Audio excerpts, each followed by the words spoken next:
આગામી 21 જૂને લેવાનારી રી-નીટ પરીક્ષાનું પેપર વેચાઈ રહ્યું હોવાનો દાવો કરવામાં આવ્યો છે।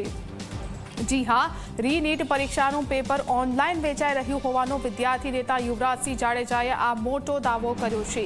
રી-નીટ પરીક્ષાનું પેપર 10 લાખ રૂપિયામાં વેચાઈ રહ્યું હોવાનો દાવો છે। ટેલિગ્રામ ચેનલમાં પેપર ઉપલબ્ધ કરાવાશે તેવો પેપર વેચનારનો દાવો છે। રાઘવ સર નામનો વ્યક્તિ પેપર વેચી રહ્યા હોવાનો આરોપ છે। 30,000 એડવાન્સ રૂપિયા લેવાની પણ શરત છે। દેશભરમાંથી 5 કરોડથી વધુ રૂપિયા ઉઘરાવ્યા હોવાનો પણ દાવો કરાયો છે। રાઘવ સર નામના વ્યક્તિ સાથેની વાતચીતનો ઓડિયો વાયરલ થયો છે। સાયબર ક્રાઇમમાં આ ઘટના અંગેની ફરિયાદ પણ નોંધાવવામાં આવી છે।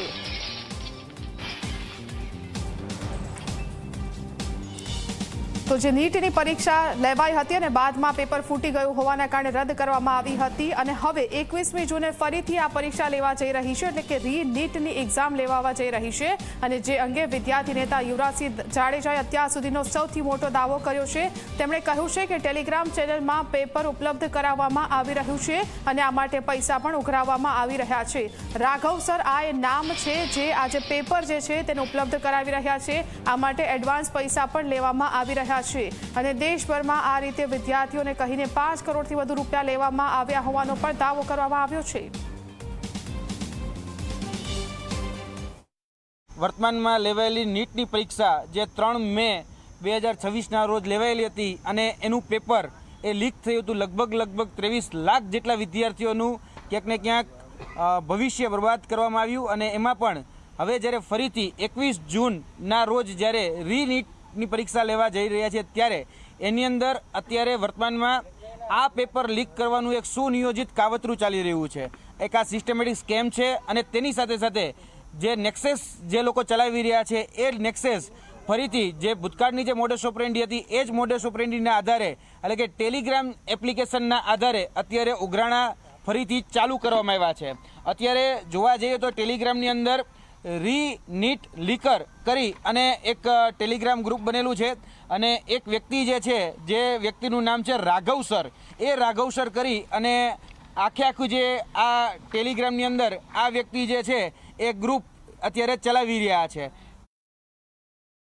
એક પેપર જે છે એનો ભાવ અત્યારે 10 લાખ રૂપિયા એ રાખવામાં આવ્યો છે। એડવાન્સ પેટે જે રકમ છે એ 30,000થી 60,000 રૂપિયા રકમ અત્યારે લેવામાં આવી રહી છે અને લગભગ જે એમનો ક્લેમ છે એટલે કે રાઘવ સરનો જે ક્લેમ છે એમાં અત્યાર સુધીમાં 5 કરોડ 74 લાખ અને 40 લાખ રૂપિયાના ઉઘરાણા કરવામાં આવ્યા છે।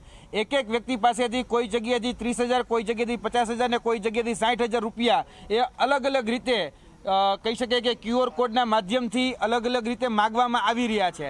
અને આ જે પેપર જે છે એ પેપર ભૂતકાળની જે મોડસ ઓપરેન્ડી હતી એ પ્રમાણે કે PDF ફોર્મેટની જે ફાઇલ હોય એ PDF ફોર્મેટની ફાઇલ એટલે કે પાસવર્ડ પ્રોટેક્ટેડ ફાઇલ એ મોકલવામાં આવે છે અને એ પાસવર્ડ પ્રોટેક્ટ ફાઇલ મંગાવી અને વિદ્યાર્થીઓ પાસેથી ઉઘરાણા કરવામાં આવી રહ્યા છે। तो री-नीट के पेपर के लिए 30,000 रुपये और 30,000 से लेकर 60,000 रुपये हमारे से टोकन अमाउंट में मांगी गई और टोटल पेपर की अमाउंट 10 लाख रुपए थी। और जिसमें एक PDF जो रीनीट.bio.pdf करके एक PDF थी जिसे हमने साइबर क्राइम सेल में दिया है और वो पासवर्ड प्रोटेक्टेड PDF थी और वो ग्रुप में मुझे एंट्री नहीं दी गई, लेकिन अलग अलग ग्रुप्स का एक पूरा नेटवर्क और वेब बना के रखा है।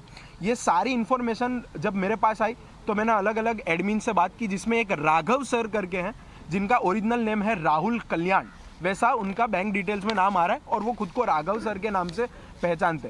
राघव सर कहते हैं मेरे साथ वो कॉल पे आए और वो कहते हैं कि इन्होंने इससे पहले जो नीट का पेपर इस साल नीट 2026 का पेपर था वो उन्होंने फोड़ा है। वो मतलब एक बार तो हमारे साथ हो चुका है ऑलरेडी, उसका सेट कराया था हमने बट नहीं हुआ था उसका, इसलिए आप उसमें खर्चा काफ़ी हो गया था हमारा, इसलिए इस बार आप कुछ इनकेस आपका आप मेरे को पहले एक चीज़ बताइए, आपने कितने का भाई किया था? हमने एक्चुअली ऐसा कुछ नहीं किया था, हमने उसका सेटिंग कराया था सेंटर में उधर। अच्छा। हाँ, उसका जो सेंटर आया था उधर। देखो अगर आप 10,000 12,000 का पेपर लेने जाओगे हाँ तो उस जगह पर तो देखो फ्रॉड ही होगा ना, क्योंकि नीट का पेपर है, ऐसा तो है नहीं कि 10वीं 12वीं का पेपर है हो गया काम, क्योंकि हमने खुद 35 लाख रुपीस देके हमने पेपर बाय किया। ठीक है, इसका भी हमें अभी आधा ही पेपर मिला है, आधा जो है 24 मई को मिलेगा। ओके।